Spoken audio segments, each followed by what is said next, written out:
I kissed my ex. The words landed like a blunt instrument. Not sharp enough to kill, but heavy enough to crush the air out of the room. Maya's voice trembled, her eyes glassy, pupils darting anywhere but me. I felt my throat close, my jaw tighten. A slow paralysis crawling through my chest. What? I asked, but my voice sounded wrong, like it belonged to someone else. She swallowed hard. It was a moment of weakness. I regret it so. I didn't hear the rest. My brain just blanked. The cafe around us faded. The hiss of the espresso machine, the clinking of spoons, the quiet chatter of strangers, all of it drained into a dull hum. For a second I thought she was joking. Maya didn't joke like this, but denial's a funny thing. It makes you invent miracles where there are none. Then I saw it.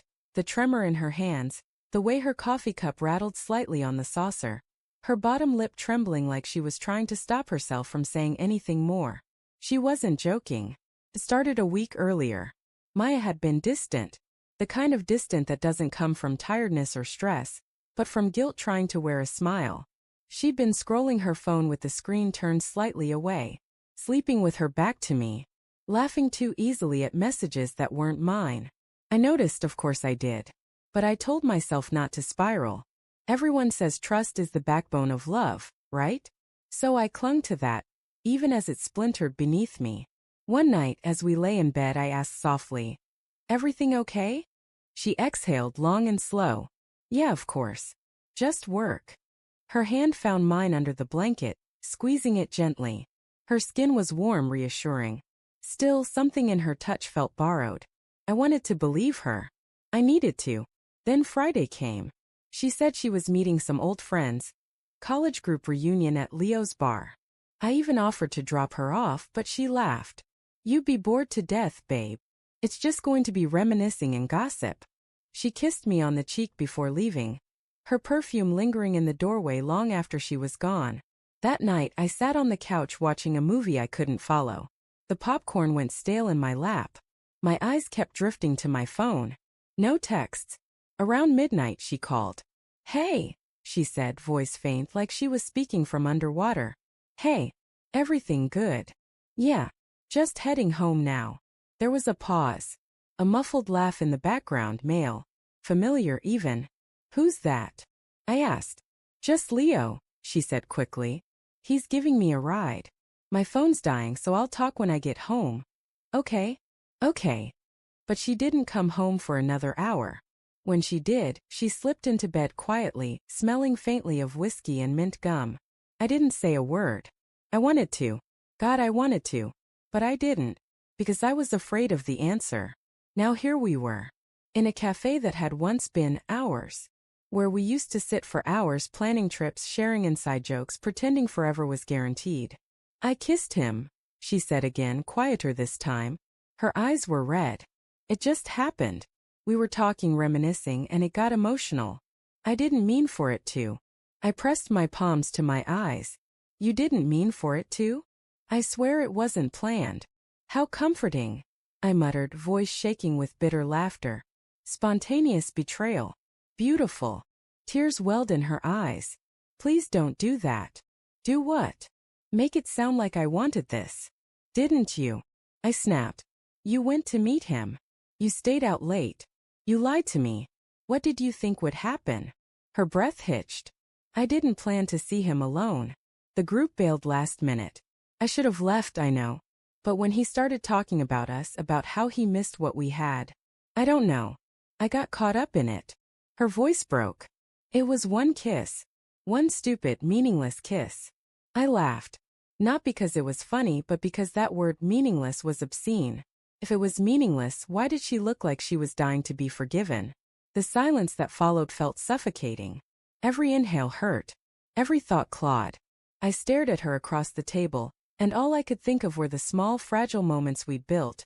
Our Sunday morning pancakes, the way she'd steal my hoodie, the late-night drives when she'd sing off-key and laugh when I joined in. How could that person do this? "Maya," I said finally, my voice barely above a whisper. "Why tell me?" She blinked. "What?" "You could have hidden it. Pretended it never happened. Why tell me?" She hesitated, then whispered.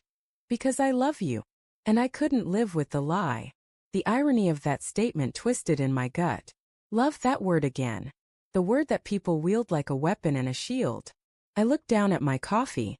It had gone cold, like everything else. Later, in the car, she cried silently beside me. Streetlights flashed over her face, slicing her expression into fragments. Remorse, fear, shame, something else I couldn't name. I kept my eyes on the road. The steering wheel felt slick beneath my hands. "I'll do anything to fix this," she whispered. "Please just don't give up on us." "Us," I repeated numbly. "You mean the version of us that existed before that night? Because that's gone." She turned toward me, desperate. "It doesn't have to be." I exhaled, shaking my head. "You don't understand. It's not the kiss, Maya. It's everything that led to it. The lies. The choice. The fact that you looked me in the eye and said, 'Just friends.' That's the part that won't stop replaying." A tear slid down her cheek. "I hate myself for it." "Yeah," I said quietly. "So do I." Weeks passed. We tried. Or at least she did. I just existed beside her. There were moments when she reached for me, and I didn't pull away. Nights where she cried into my chest and I held her. Not out of love but habit. But something inside me had changed. Something irreversible. Then one evening, as I scrolled through my messages, I saw her phone buzz on the table. A text. From Leo. "Thinking about you again.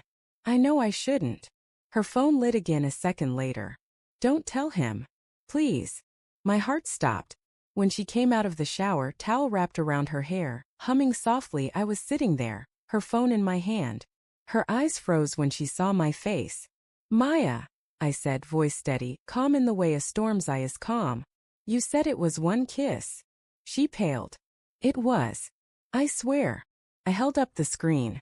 The message glowed like a blade between us. She went still. And in that silence, the truth finally spoke for itself. I didn't yell. Didn't throw anything. Didn't cry. I just stood, walked to the door and said quietly, "Weakness isn't a moment. It's a choice you make twice." When I closed the door behind me, I realized something cruel and clear. She had confessed to ease her guilt, not to save our love. And I had stayed to protect my memory of her, not the reality. That night, as I drove away under a bleeding sunset, I finally stopped imagining the sound of her voice. The silence was devastating, but it was honest.